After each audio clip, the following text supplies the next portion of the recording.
לכולם, מה קורה? אני שבי מ-Simply Talk Hebrew. היום אנחנו מדברים על שאלה מאוד מעניינת וגם אתם תראו גם חשובה בשביל החברה. מה זה בדיוק להיות קול, אוקיי? אז לכבוד הפודקאסט היום, לכבוד הפרק, אני לובשת את הכובע הכי קולי שלי.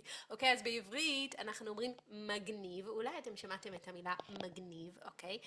מגניב זה קול, זה טיפה old fashion, וגם בדרך כלל אנחנו נגיד מגניב על אולי כובע מגניב, או אולי יש סרט מגניב או ספר מגניב, או אפילו עוגה מגניבה. אבל אם אנחנו מדברים על מישהו ואנחנו רוצים להגיד הוא מגניב, יותר מגניב, it's more cool, יותר מגניב להגיד קול, בסדר? קול. זה ממש קול, ככה הילדים הקולים מדברים. ועל אישה בטח איך אומרים? קולית, בסדר? אז השאלה הכי גדולה שמעניינת את המחקר, ל-research היום, היא מה זה בדיוק קול, ושאלה יותר גדולה זה האם קול זה משהו אמריקאי, או זה משהו רק במערב, in the west, או שקוליות זה משהו שבאמת יש בכל העולם. אני רוצה שתשמעו את המילה, אמרתי קוליות, קוליות זה coolness, בסדר? אז החוקרים רצו באמת לבדוק את זה, והם עשו מחקר מאוד גדול עם 6,000 אנשים שענו על שאלון quiz questionnaire, שענו על שאלון 6,000 אנשים. זה לקח 4 שנים לעשות את המחקר הזה, וממש עכשיו אפשר לקרוא סוף מה יצא. וזה לא רק 6,000 אנשים, זה אנשים מכל מיני מקומות. אז יש אנשים במערב, in the west, כמו אוסטרליה וארצות הברית וגרמניה, אבל יש גם במזרח כמו הודו, אינדיה, הודו ודרום קוריאה וסין, צ'יינה, ואפילו היה שם טורקיה ומקסיקו, אז ממש אקלקטי. והם רצו לבדוק אם כולם מתארים describe cool באותה צורה. והם מצאו, קודם כל, וגם הם רצו לבדוק מה זה בדיוק, כי אולי קול זה פשוט מישהו שכולם אוהבים, אז אולי להיות קול זה פשוט כמו להיות מישהו טוב. אז מה הם עשו במחקר? הם אמרו לאנשים, תחשבו, ואני גם רוצה לבקש מכם, אוקיי? תחשבו על מישהו קול שאתם מכירים, תחשבו. ועכשיו תגידו לנו איזה תכונות זה traits. יש לנו הרבה מילים חדשות ממש טובות היום. אני רוצה להזכיר שכל המילים החדשות הם בפלאש קארדס למטה, וגם יש טרנסקריפט בסדר של האפיסוד של הפודקאסט, גם בעברית וגם באנגלית. אז תכונות זה traits. אז הם אומרים, תחשבו על התכונות של מישהו קול. עכשיו תחשבו על מישהו שהוא ממש לא קול, אוקיי? אני בטוחה שכולם יכולים לחשוב על מישהו שהוא ממש לא קול. עכשיו תחשבו על התכונות שלו, אוקיי? והם גם רצו לבדוק את ההבדל, the difference, ולראות אם באמת קוליות זה משהו קצת שונה מלהיות טוב. אז הם עשו אותו דבר, אמרו תחשבו על מישהו טוב ותחשבו על מישהו לא טוב. אנחנו רוצים לדעת מה התכונות.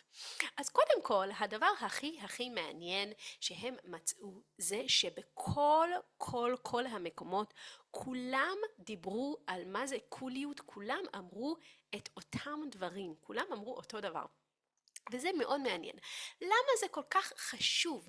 בגלל שקוליות זה משהו שהוא מאוד משמעותי, meaningful, משמעותי בחברה. אוקיי? קודם כל מי שרוצה למכור משהו, הוא רוצה אינפלואנסרים, הוא רוצה משפיענים שהם קולים, כי כולם מסתכלים מה האנשים הקולים עושים, וכולם רוצים להיות קולים, וכולם רוצים לעשות מה שהם עושים. אבל זה כל כך יותר מזה. זה חשוב בשביל אופנה, fashion, זה חשוב בשביל אופנה, זה חשוב בשביל טינג'רים, אבל גם בשביל מבוגרים, adults, זה חשוב בשביל אומנות, art, זה אפילו חשוב בשביל פוליטיקה היום עם social media וכל זה. אז מאוד חשוב להבין מה זה בדיוק קול. אז הם חשבו, אולי זה משהו פשוט אמריקאי, כי המילה קול התחילה באמריקה עם התרבות, הקולצ'ר האפרו-אמריקאית בשנות ה-40, that's how you say the 40s, שנות ה-40 ושנות ה-50 עם אנשים כמו מיילס דייוויס, שהם ידעו לנגן כל כך טוב ג'אז, אבל היה גם איזה משהו, עוד משהו, בסדר? הם היו גם ממש ממש בצ'יל, והם היו בטוחים, והיה להם איזה משהו קול, ואחר כך היה את ההיפים שהם היו קולים, אז הם חשבו אולי זה רק משהו אמריקאי, אבל אז הם ראו שלא, שכל המקומות כולם מתארים קוליות באותו האופן, באותה צורה. אז מה זה בדיוק קוליות? אני כתבתי לי פה בדיוק את הכל. אז בוא נתחיל. אז אנשים קוליים הם אנשים שהם קודם כל הדוניסטים, הם אוהבים ליהנות מהחיים. הם גם אנשים מאוד פתוחים, הם אוטונומיים והם חזקים. ואנשים קוליים הם גם הרפתקנים, זה בא מהמילה הרפתקה שזה adventure, אז הרפתקנים זה adventurous, בסדר? הם הרפתקנים והם גם אקסטרוורטים. אקסטרוורטים אנחנו גם אומרים מוחצנים, כמה מילים טובות יש היום, הם מוחצנים, זה בא מהמילה חוץ, אוקיי? אקסטרוורטים. עכשיו, הם עשו את השאלון, the questionnaire, הם עשו אותו אונליין, אז כל האנשים שענו הם לא אנשים שאולי גרים באיזה כפר, village קטן, זה אנשים שיש להם אינטרנט. בסדר? אז מה כל כך מיוחד ולמה זה שונה מאנשים טובים? מה שמיוחד במישהו שהוא קול, ולכן באמת יש לזה משמעות מינינג. מישהו שהוא קול הוא לא הולך לפי הכללים, he doesn't go by the rules, הוא עושה את הכללים, אוקיי? ולכן אנשים כל כך אוהבים אנשים קולים, כי הם עושים כללים חדשים, ואנחנו רוצים ללמוד מהם ולעשות כמו מה שהם עושים. ואנשים טובים הם בדקו, אנשים טובים בסדר, אנשים טובים הם חמים, they're warm, הם נעימים, הם רגועים, relaxed, הם בטוחים, they're secure in themselves, הם מסורתיים, זה בא מהמילה מסורת, גם מילה ממש טובה, traditional, מסורתיים, ואחרון הם מצפוניים, יש להם מצפון, מצפון זה conscious ומצפונים זה כמו conscientious, בסדר? אבל אם אתה שואל אנשים את מי אתה אוהב יותר, את האדם שהוא קול או את האדם שהוא טוב, רוב הזמן אנשים יותר אוהבים את האדם שהוא קול, בסדר? למה? כי הם שוברים את הכללים, הם עושים כללים חדשים ויש להם אוטונומיה וזה עצמאות. עצמאות זה independence, בסדר? יש להם עצמאות, יש להם מקוריות, זה originality, מקוריות, והם לוקחים סיכונים, they take risk. אז לכן אנחנו רוצים לראות מה הם עושים, וואו, זה כל כך מיוחד, זה כל כך שונה. הם לא מושלמים, they're not perfect, לא, הם לא מושלמים, אבל הם שונים והם יוצאי דופן והם מעניינים, אוקיי? אז שאלו את החוקר, כי אם זה באמת דבר כל כך חשוב, ויש את זה בכל תרבות, אולי זה באמת השפעה, influence, השפעה של אמריקה, על כל התרבויות, וכולם פשוט עושים כמו אמריקה. אז הוא אמר, כן, אולי, וזה, אבל הוא אמר, זה הרבה יותר גדול מאמריקה. הוא אומר, לדעתו, יש פה חוקר שקוראים לו דוקטור טוד פצוטי. אוקיי? הוא בא מצ'ילה, והוא אחד החוקרים, the researchers שעשה את זה.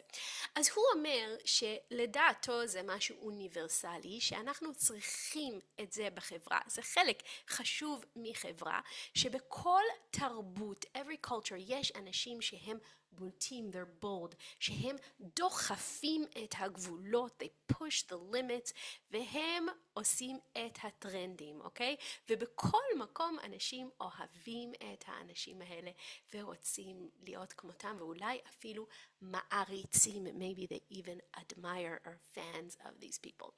אז הוא אמר שאולי בכל תרבות זה קצת שונה, יש אנשים אחרים, אבל הם כולם ביחד האנשים שונים ומעניינים ולא מקשיבים לכללים. אז זה כתבה שאני קראתי בעיתון הארץ בעברית, ושם הם גם דיברו עם דוקטור עידית גוטמן, שהיא ישראלית, והיא מהחוג לפסיכולוגיה באוניברסיטת תל אביב, והיא אומרת משהו מאוד מעניין. היא אומרת שיש משהו שנקרא השערה לקסיקלית, זה the lexical theorem, אולי ככה אומרים באנגלית, אני לא יודעת, השערה לקסיקלית, שזה אומר שזה של סר פרנסיס גלטון. אוקיי, מה זה אומר? זה אומר שאם יש משהו שכל כך הרבה אנשים בכל מיני שפות ובכל מיני תרבויות, cultures, בכל מיני שפות ובכל מיני תרבויות, כולם אומרים את המילים האלה, כנראה שזה מאוד חשוב, וכנראה אולי אפשר אפילו לומר שזה אוניברסלי, זה של כולם, זה לא משהו שהוא תלוי תרבות, it's not culture dependent, זה לא תלוי תרבות.